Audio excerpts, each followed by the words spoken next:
এই শুনো, একটা সাংবাদিক আছে আমাকে মানে প্রতিনিয়ত ফলো করে, তুমি আর তুমি কথাবার্তা বলো না, আমি যাই। এই শোনো, পরে কথা হবে, পরে কথা হবে।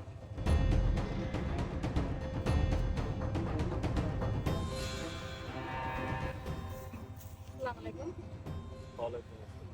আপনি আপনার পরিচয়? আমার পরিচয় হচ্ছে আমি এই দেশের একজন নাগরিক। ওদিক কি দেখছেন বারবার তো? যে লোকটা চলে গেল উনি কি হয় আপনার, যে অফিসার পুলিশের ড্রেস পরা? উনি আমার হাজবেন্ড, হাজবেন্ড। খুব আসবে। জি। কবে বিয়া? এই তো আগামী সপ্তাহে আমাদের।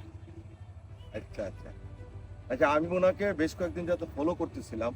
উনি বোধহয় দেয়াবাড়ির কোনাতে ডিউটি করেন। হ্যাঁ, তো আপনি কি তার সবকিছু জানেন? সে আচ্ছা, কি- আপনি কেন ফলো করতেছেন ওনাকে? না না, উনি কি নীতিবান অফিসার নাকি ঘুষখোর অফিসার, এটা কি জানেন কি আপনি? বলেন আপনি আবোল তাবোল সব? উনি একজন সৎ অফিসার।